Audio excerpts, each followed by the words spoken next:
जी अस्सलाम वालेकुम। उम्मीद है कि आप सब लोग खैरियत से होंगे। बुशरा बीबी और इमरान खान साहब को नैब ने दोबारा गिरफ्तार कर लिया। अब खैबर पख्तूनख्वा की हुकूमत कह रही है कि हम नैब के खिलाफ कार्रवाई करेंगे। इसकी क्या तफसीलात हैं वो आपसे शेयर करूंगा। ट्रंप की रैली के ऊपर फायरिंग हुई है, उसको अमरीकी मीडिया, खुसूसन वो मीडिया जो डेमोक्रेट्स को सपोर्ट करता है, वो किस तरीके से रिपोर्ट कर रहा है, उस हवाले से कुछ तफसीलात हैं, कुछ मजीद चीजें कोशिश होगी कि वो भी आज के इस व्लॉग के अंदर आपसे शेयर की जाए। लेकिन सबसे पहली खबर जो मैं आपसे शेयर करना चाहता हूं, ये सदर ट्रंप की रैली के ऊपर मुबैना तौर पे फायरिंग हुई है। मीडिया उसको इस तरह रिपोर्ट कर रहा है, ये सामने आप देख सकते हैं। रैली में फायरिंग के वाकये के बाद डोनाल्ड ट्रंप महफूज हैं। डोनाल्ड ट्रंप साहब वहां पे खड़े तकरीर कर रहे थे। रैली से अचानक कुछ आवाजें आई, जैसे फायरिंग होती है उसकी आवाज आई, और उन्होंने अपने कान को ऐसे पकड़ा कि जैसे उनके कान के ऊपर कोई चीज लगी है। फिर वो नीचे बैठ गए। उतनी देर में सीक्रेट सर्विस आ गई, उन्होंने सदर ट्रंप को घेरे में ले लिया। उसके बाद जब सदर ट्रंप खड़े हुए तो उनके कान से खून निकल रहा था, और उस मुश्किल वक्त में जब सारी सीक्रेट सर्विस ने उनको घेरा हुआ था और खतरा था कि मजीद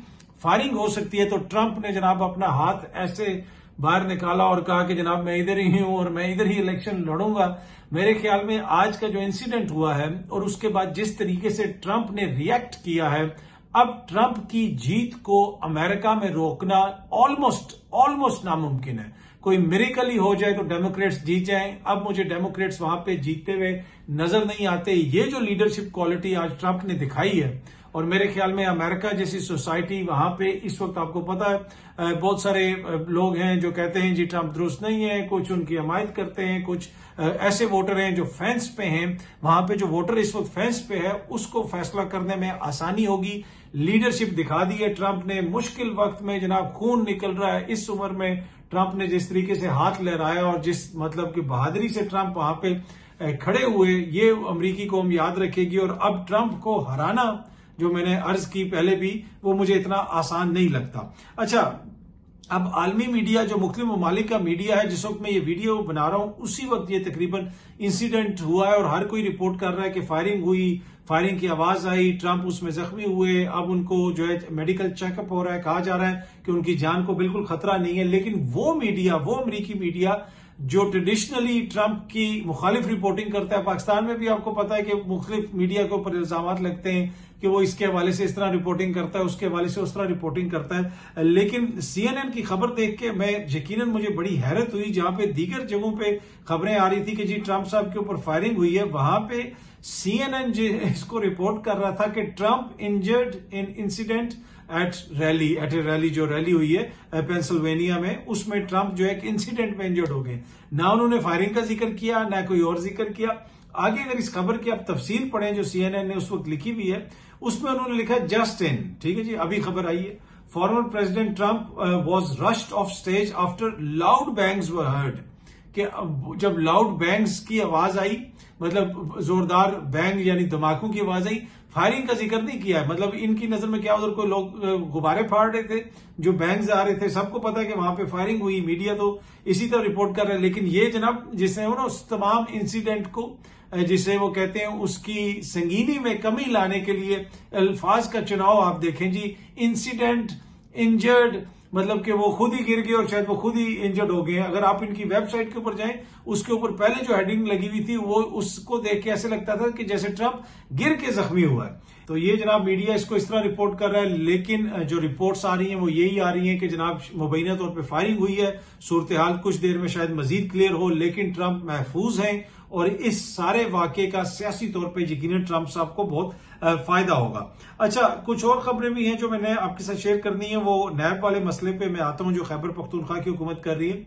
ये सामने आप तस्वीर देख सकते हैं, शाहरुख खान साहब खड़े हैं, जॉन सेना खड़ा है। ये अंबानी साहब की एक शादी हो रही है, उनके गालिबन साहिबजादे की, और पूरी दुनिया से सेलिब्रिटीज वहां पे आई हुई हैं और वो सब डांस कर रहे हैं। कोई एक दूसरे को नहीं जानता, कोई उन घर वालों को नहीं जानता, कोई दूल्हे को नहीं जानता। मतलब जानने से मुराद ये है कि किसी का कोई उनसे कोई लगाव नहीं है, कोई रिश्ता नहीं है, कोई इमोशनल कनेक्शन नहीं है, लेकिन हर कोई आके वहां पे डांस कर रहा है। मेरे ख्याल में इससे ज्यादा वो भोंडा किसी शादी का शो हमने अपनी जिंदगी में नहीं देखा। शादी आपका एक प्राइवेट मैटर होता है। मतलब आई डोंट नो कौन से कॉम्प्लेक्स हैं जो ये लोग खत्म कर रहे हैं, और जितना बरहाना पैसे का इस्तेमाल हो रहा है उस सोसाइटी में जहां पे लाखों नहीं करोड़ों लोग भूखे सोते हैं। वैसे अंबानीज का जिधर घर है उस घर के आगे पीछे भी गुर्बत ही गुर्बत है, वहां पे उन्होंने कोई $1 अरब का घर बनाया हुआ है। और जिस तरह की ये शादी हो रही है, मेरे ख्याल में उसको देख के तो कह ही आती है, मतलब वेरी ऑफ पुटिंग और इंतहाई जो है ना वो चीप टेस्ट में और टैकी, जनाब लोग आ रहे हैं, उनको ये हो रहा है,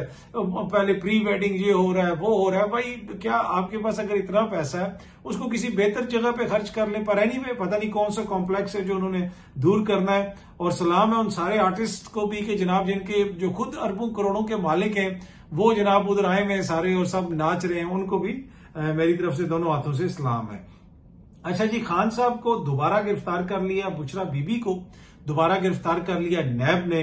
अब उसके ऊपर खैबर पख्तूनख्वा की हुकूमत कह रही है, ये सामने आप खबर देख सकते हैं कि खैबर पख्तूनख्वा हुकूमत का नैब के खिलाफ कार्रवाई का फैसला। ये जब खबर आई कि नैब ने उनको दोबारा गिरफ्तार किया है तो तहरीक इंसाफ ने एक दफा फिर नैब के जो सरबराह हैं जनरल नजीर अहमद भट्ट साहब जो रिटायर्ड जनरल हैं उनके हवाले से उनकी तस्वीर लगा के ट्वीट्स की और कहा कि जनाब उनके खिलाफ भी कार्रवाई की जाएगी। और बाकायदा ये अपने ट्विटर अकाउंट के ऊपर उन्होंने जो पहली ट्वीट ठोकी उनके खिलाफ वो सामने आप देख सकते हैं। उसमें उन्होंने लिखा कि जनरल नजीर अहमद भट्ट 9 मई फॉल्स फ्लैग ऑपरेशन के अहम किरदार हैं जिन्होंने एस्टेब्लिशमेंट से साजबाज करके ओहदा हासिल किया और 9 मई को इमरान खान के गैर कानूनी अगवा में बुनियादी हिस्सा डाला। इस बेजमीर शख्स ने बाद अज़ां नवाज शरीफ की नैब मुकदमात में सजाएं भी कलअदम करने की हमायत की। अब 9 मई के ये फॉल्स फ्लैग का जो मुबैना तौर पर पाकिस्तान तहरीक इंसाफ इल्जाम लगाती है कि जनाब ये खुद ही हुआ, पता नहीं किसने करवाया, इसकी तहकीकात होनी चाहिए। 9 मई का आगाज किस तरह हुआ था ये शायद आप सब लोगों को पता ही हो, मैं सिर्फ थोड़ा सा रिपीट कर देता हूं कि उस दिन नैब ने रेंजर्स भेजी थी इस्लामाबाद हाई कोर्ट में और गैर कानूनी तरीके से वहां से इमरान खान साहब का अगवा हुआ, गैर कानूनी तरीके से उनकी वहां पे गिरफ्तारी हुई। शीशे खिड़कियां तोड़ के, दरवाजा तोड़ के अदालत के अंदर से इमरान खान साहब को पकड़ के लेके गए। वो एडमिनिस्ट्रेटिव ब्लॉक में थे अदालत के, उसकी कोई नजीर नहीं मिलती कि इस तरह रेंजर घुसी हो और एक साबिक वजीर आजम को इस तरह पकड़ के लेके गई हो, बल्कि कॉलर से पीछे से धक्के देते हुए उनको लेके गए। और वो जो सब कुछ हुआ था वो नैब के कहने के ऊपर हुआ था, नैब की कस्टडी में वो गए थे। तो इस वजह से ये कहते हैं कि जनाब वो जो फॉल्स फ्लैग शुरू हुआ मुबैना तौर पे ऑपरेशन, उसमें नैब का किरदार था और ये गैर कानूनी गैर आईनी गिरफ्तारी थी। ये मैं नहीं कह रहा, कोई और सहाफी नहीं कह रहा, ये पाकिस्तान की सुप्रीम कोर्ट ने अपने फैसले में कहा। और फिर इमरान खान साहब को छोड़ा गया, उनको दोबारा सुप्रीम कोर्ट बुलाया गया, वो सब हमारी तारीख का हिस्सा है। और अब खैबर पख्तूनख्वा की हुकूमत कह रही है कि जनाब इनके खिलाफ हम कार्रवाई करेंगे। खैबर पख्तूनख्वा की हुकूमत का कहना है कि जी तोशाखाना केस पर अहम फैसला लेते हुए कानूनी कार्रवाई की राह इख्तियार करने जा रही है। वो चेयरमैन नैब और प्रोसिक्यूटर्स जो हैं उनके खिलाफ जो मावन खसूसी हैं एंटी करप्शन खैबर पख्तूनख्वा हुकूमत के ब्रिगेडियर रिटायर्ड मुसद्दक अब्बासी साहब, उन्होंने कानूनी कार्रवाई करने का अंदिया दिया है। उन्होंने एक वीडियो पैगाम भी जारी किया है। इस जमन में मुसद्दक अब्बासी ने अपने वीडियो पैगाम में कहा कि इद्दत केस की तरह तोशाखाना केस भी बोगस है। एक ही तरह के केसेस को अलग अलग चलाकर इमरान खान को जेल में कैद रखा जा रहा है। उन्होंने कहा कि जो काम वजीर आजम का अमला और सरकारी एहलकार करते हैं उनके लिए साबिक वजीर आजम और उनकी एहलिया को मोरोदे इल्जाम ठहराया जा रहा है। उन्होंने कहा कि चेयरमैन नैब, प्रोसिक्यूटर्स नैब और जो उनकी मावन टीम है उनके खिलाफ हत्या इज्जत की कार्रवाई की जाएगी और कानूनी कार्रवाई भी की जाएगी। अब देखते हैं कि जनाब ये क्या कार्रवाई होती है, लेकिन ये सारी खबर एक्सप्रेस न्यूज रिपोर्ट कर रहा है, ये सामने आप देख सकते हैं। अच्छा जी, एक और खबर जो आपसे शेयर करनी है, कराची से सखर जाने वाली परवाज रास्ता भटक गई। जी हाँ जी, सखर जाने वाली परवाज रास्ता भटक गई। ये ऑब्वियसली अगर कोई परवाज रास्ता भटकी है तो ये तो नहीं हो सकता कि ये क्रेडिट जो है पीआईए ना ले। यकीनन पीआईए की फ्लाइट थी। जिसमें खबर थोड़ी सी तफसील भी आपको पढ़ के सुना देता हूं। जिना इंटरनेशनल एयरपोर्ट से सखर जाने वाली जो परवाज थी पीआईए की वो रास्ता भटक गई, लेकिन एयर ट्रैफिक कंट्रोलर की हाजिर दिमागी की वजह से त्यारा हादसे से बच गया। तफसीलात के मुताबिक कराची से सखर जाने वाली पीआईए की परवाज रास्ते से भटक गई थी, जिसको एयर ट्रैफिक कंट्रोलर ने बर वक्त कार्रवाई करते हुए किसी भी हंगामी सूरत से बचा लिया। पीके 536 जनाब कराची से सखर जा रही थी और कुछ ही देर के बाद त्यारे का नेविगेशन जो है वो खराब हो गया था, जिसके बाद त्यारा रूट से हटकर दूसरी तरफ जा रहा था। इस पर एयर ट्रैफिक कंट्रोलर ने कप्तान से राब्ता करके उनको एक तरह से वार्न किया कि आप गलत सिमत में जा रहे हैं।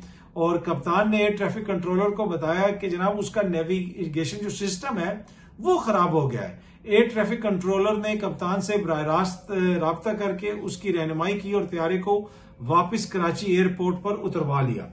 अब इसमें एक बहुत बड़ा इशू है।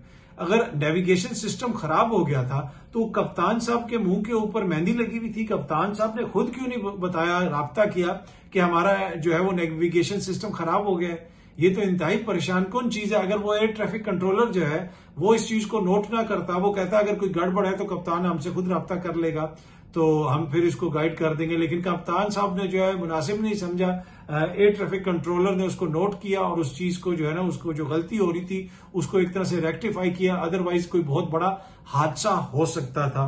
तो उम्मीद है कि जनाब इसकी तहकीकात होंगी और पता चलाने की कोशिश की जाएगी कि ऐसा क्यों हुआ और कप्तान साहब ने क्यों नहीं राब्ता किया, इसके क्या प्रोटोकॉल थे, और अगर जो त्यारा खुदा न खास्ता अगर उसको कुछ हो जाता तो फिर उसका जिम्मेदार कौन होता।